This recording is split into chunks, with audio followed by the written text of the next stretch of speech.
Querido auditorio, con el gusto de saludarnos nuevamente. El día de hoy vamos a entrevistar y vamos a tomarnos un delicioso cafecito con un profesor con sentido de matemáticas para todos. Quiero presentarles al profesor Teófilo Darío Muñoz Hernández, quien es parte, por supuesto, del equipo académico del Programa Estatal Matemáticas para Todos. Y hoy vamos a hablar de problemas matemáticos y de cómo resolverlos. Profesor, bienvenido a este espacio nuevamente. ¿Cómo se encuentra el día de hoy? Muchas gracias, Angie. Pues muy contento de estar aquí. Y bueno. Listo para lo que le preguntemos. 2 más 2. ¿Cuál es la raíz cuadrada de...? No, no es cierto. Maestro, vamos a hablar un poco acerca de usted, de dónde es, cómo surge el interés sobre las matemáticas, sobre la docencia. Cuéntenos acerca de este trance en su vida. Bueno, yo soy de aquí de Jalapa, Veracruz. La parte de las matemáticas es interesante porque yo soy maestro de telesecundaria. Entonces, en telesecundaria damos todas las asignaturas, desde español hasta educación física, todas. Pero pasaba algo muy curioso, ¿no? Y me da pena admitirlo, pero siempre le dedicaba yo más tiempo a matemáticas. No, pues... Y me divertía, ¿no? Y de ahí surgió la parte, hubo unos procesos, exámenes para entrar a ser asesor técnico pedagógico en pensamiento matemático. Y pues yo presenté el examen y quedé, ¿no? Entonces me asignaron una parte, me fui ahí y comencé a hacer actividades con los maestros, ferias de matemáticas, cuadernillos, cursos. Y pues llegó a oídos de la parte de matemáticas para todos. En ese entonces estaba el maestro Efren a cargo. Y pues junto con la maestra Teresita, ellos fueron los que me contactaron y me invitaron a participar. Wow, pues qué interesante es así como surge la parte de de entrar a pertenecer a este gran equipo, que de verdad digo gran porque han ido creciendo y han ido evolucionando. ¿Cómo es trabajar en matemáticas para todos? ¿Qué se siente? ¿Cuál es la aportación del maestro Teófilo Darío? Pues, ¿qué se siente trabajar en matemáticas para todos? Pues es digamos, diferente, ¿no? Porque estás así como que estás trabajando para matemáticas, tienes que dar lo mejor como siempre, ¿no? Pero también es estar trabajando con maestros de diferentes partes, de diferentes niveles, trabajar también con niños. Nunca me había tocado trabajar con niños de tercero, de primaria, segundos. Son pequeñitos, ¿no? O sea, es diferente la forma de trabajo y pues aprendes mucho. Entonces yo creo que es un aprendizaje constante porque hemos hecho cuadernillos, escaletas, videos. El estar en tele también es totalmente diferente y creo que fue de las experiencias que menos me gustó, pero creo que así es matemáticas, ¿no? No puedes saber lo que te espera el día de mañana, el reto al cual te vas a enfrentar, y es un trabajo constante. En la parte de escaletas había veces que nos dormíamos a la 1, 2 de la mañana enviando documentos para revisar, para trabajar, porque tenían que salir. Claro, pues sí, es una forma de querer estar ahí siempre presente, ¿no? Y dándolo todo por las matemáticas y sobre todo, pues por los estudiantes, ¿no? Que se encuentran aquí en nuestro estado, que estaban aprendiendo en aquel entonces. ¿De qué forma los docentes pueden aportar a sus alumnos para que resuelvan problemas matemáticos? Las matemáticas siempre han sido como un tema, ¿no? El tema siempre de, híjole, es que reprobé matemáticas, es que no entiendo las matemáticas, es que no me entran las matemáticas. ¿Qué consejo le podría dar, maestro, a otros profesores para que puedan aportar? Fíjate que esta es una pregunta interesante, porque si tú le planteas a un alumno de qué forma resuelves problemas, es como si yo te preguntara ahorita y tal vez no tienen una respuesta segura, no saben bien qué decir, porque yo les he preguntado y me han contestado respuestas como, no, pues sumo, divido, multiplico.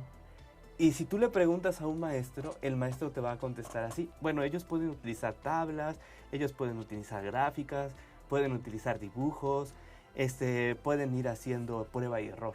Entonces, ¿sí ves la diferencia entre lo que dice el maestro, que es sumar, digo, entre lo que dice el alumno y lo que dice el maestro? Entonces, yo creo que lo primordial o lo que hemos estado descuidando es esta parte de enseñarle estrategias, pero que él las tenga claras, porque cuando tú le preguntas a un alumno, él te responde, pues sumar, restar y dividir, y en realidad lo que él hace es un proceso de pensamiento más complejo, que implica analizar, que implica hacer dibujos, que implica muchas cosas más, ¿no?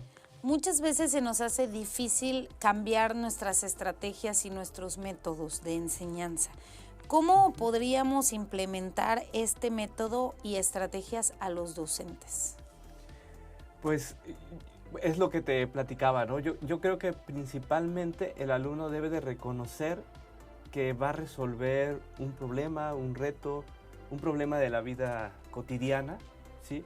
Cuando tú te enfrentas a un problema, lo primero que ves son las amenazas, las posibles dificultades, ¿no? Para ver cómo lo vas a resolver. Es un proceso de planeación.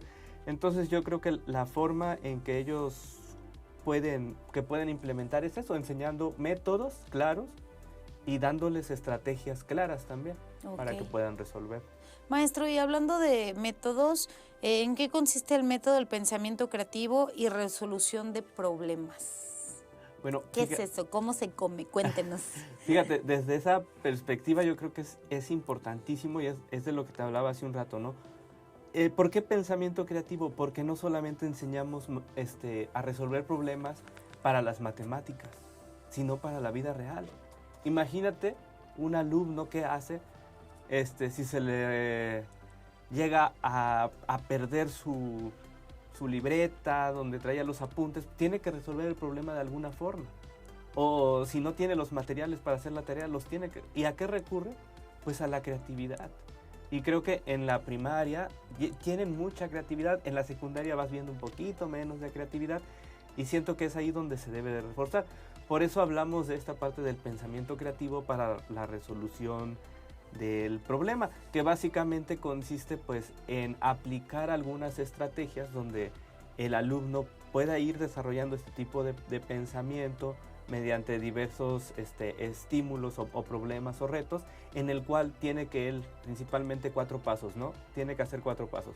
Entender el problema, generar ideas, ¿no? Es como cuando te hacen una lluvia de ideas y tu mente va aflorando, va...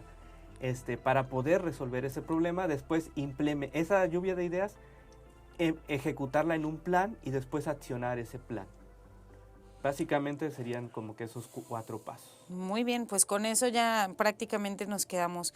Me gustaría hablar sobre, se habla acerca de estrategias. ¿Cuál es el papel o la importancia de estas para los alumnos? O sea, ¿por qué siempre tendríamos que estar hablando de una estrategia para cualquier problema? Bueno, es lo que te mencionaba hace un rato, ¿no? El alumno dice sumar, restar, ¿no? Pero en realidad las estrategias son más estructuradas, ¿no? Por ejemplo, hay algunos autores que manejan una serie de estrategias, ¿no? Aquí, por ejemplo, yo te puedo mencionar a Cabañas, que él menciona, por ejemplo, el ensayo de error como una estrategia, donde el alumno va probando con un número, se da cuenta si es el que le sirve para resolver el problema. El ensayo de error sería una de las primeras estrategias que utiliza el niño. Un niño, cuando quiere resolver algo, cuando va a armar una figura, pues está hasta que logra encajarla, porque es la propia curiosidad innata que tiene él para armarlo, aunque no casi siempre es la mejor. Entonces, cuando hablamos de estrategias, debemos de combinarlas. Otra estrategia que nos mencionan es, por ejemplo, usar una variable o buscar un patrón.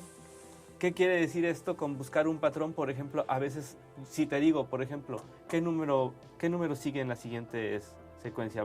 Tenemos el 2, el 4 y el 6. ¿Qué número seguiría? 8. 8, ¿no? Porque hay un patrón, ¿no? Va de 2 en 2. Entonces, siempre debemos de buscar o una variable o un patrón, hacer esta parte del ensayo y error, pero también podemos recurrir a otras herramientas, como nos menciona Cabañas. Ahorita las que recuerdo, por ejemplo, es hacer una figura, hacer dibujos, hacer una tabla, resolver un problema más simple para que ellos logren entender el problema más complejo.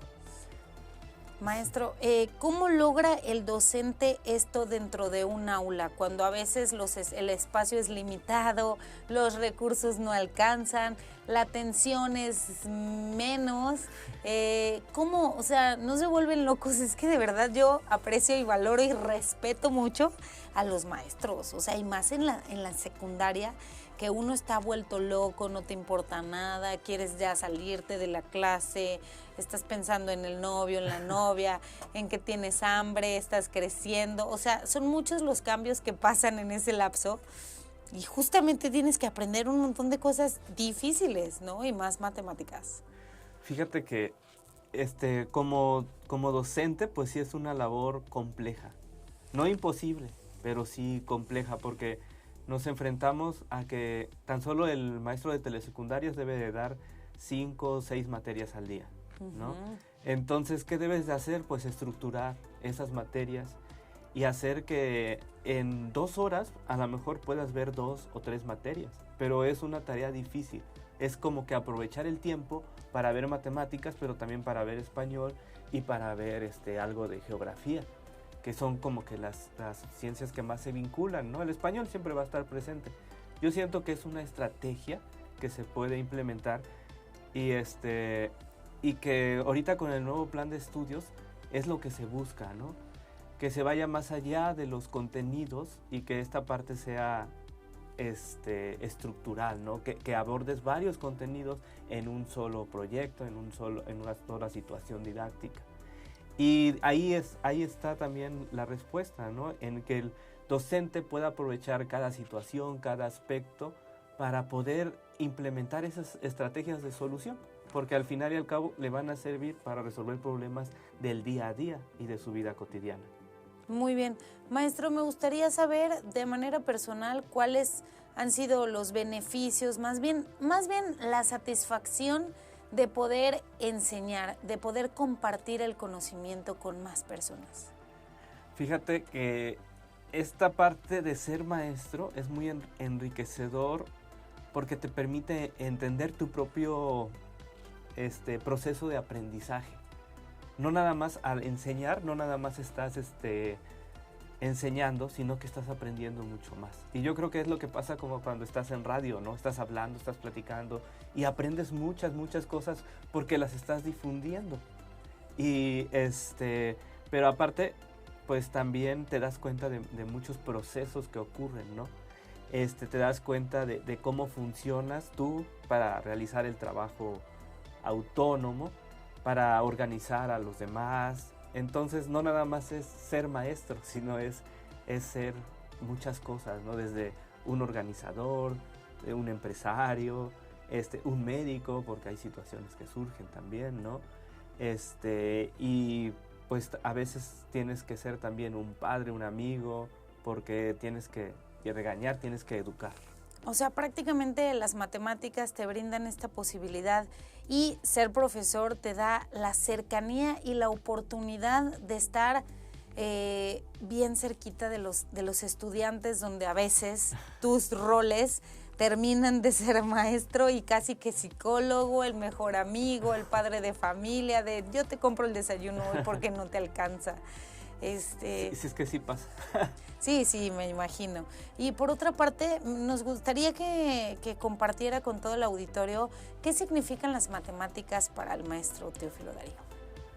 Bueno, las matemáticas, pues para mí, son ese espacio donde yo puedo recurrir para volver a ser también niño y volver a sorprenderme, ¿no? Porque hay cosas, hay conceptos, ¿no? O sea, tú te imaginas lo que es el infinito, pero una vez que entras al infinito matemático, tú dices, o sea, el infinito no es nada, ¿no? Wow. O sea, es algo tan sorprendente, o tan solo con las figuras geométricas, el ver cómo se pueden transformar, ¿no? De un triángulo con 3 movimientos o cuatro movimientos, lo puedes transformar en un pentágono o en un cuadrado.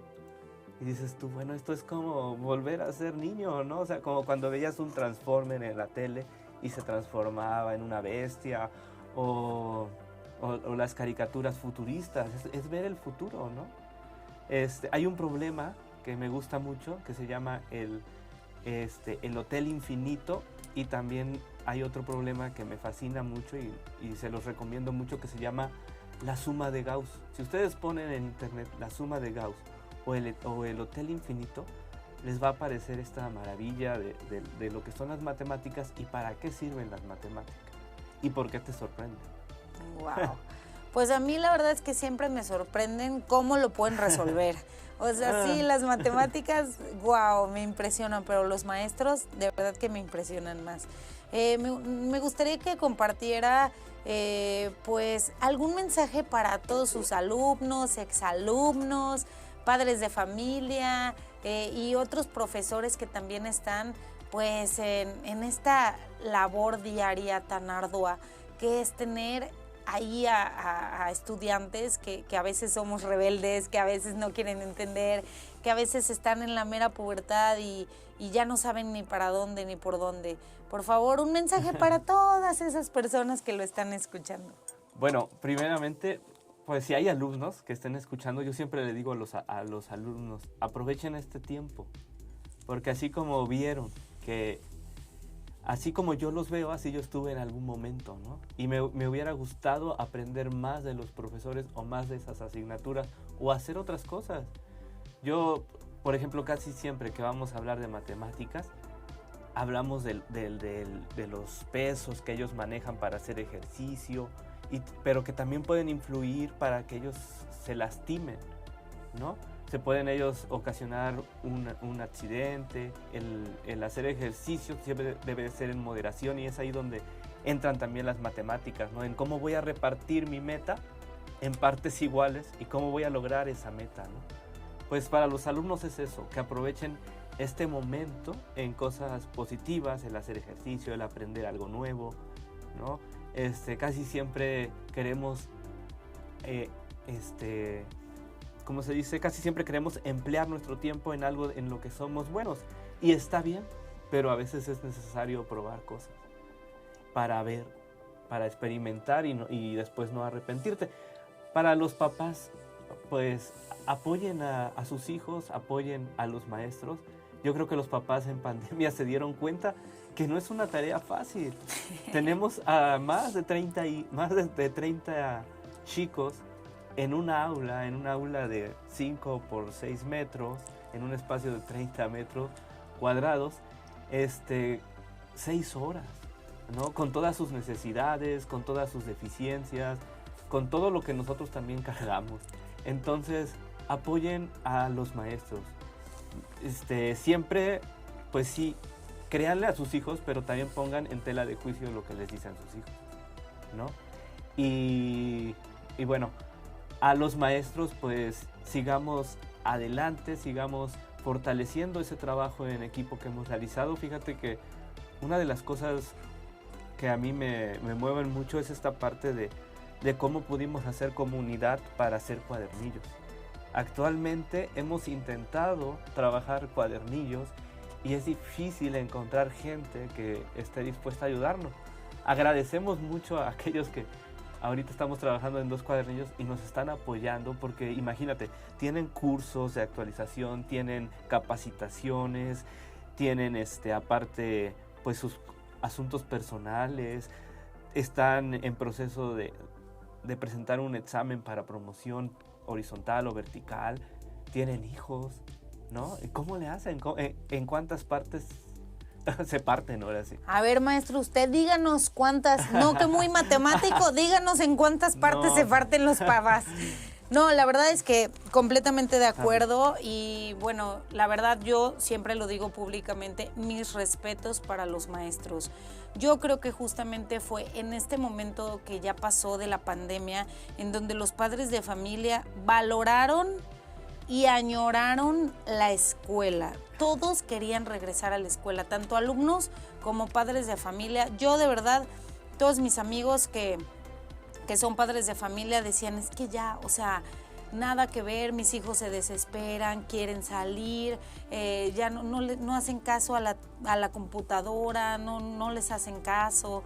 N cantidad de situaciones difíciles, emocionales, desagradables o de cualquier forma, pero lo que sí hay que reconocer y hay que valorar es el tiempo, la dedicación, el trabajo y el sobreesfuerzo que hacen diariamente todos los profesores. De verdad, porque mis respetos, es muy difícil poder controlar y tener liderazgo sobre muchas personas, y más cuando sabes que no tienen tal vez la madurez, no tienen el interés, no tienen ni la mínima intención de aprender nada, no les importa. Sí. Ahora imagínate, los maestros de secundaria, ellos no van a... Porque yo soy de telesecundaria, pero los maestros de secundaria ellos van por 40, 50 minutos. ¿Qué puedes hacer en ese lapso con aulas de 45, 40? Ellos tienen un poco más de matrícula.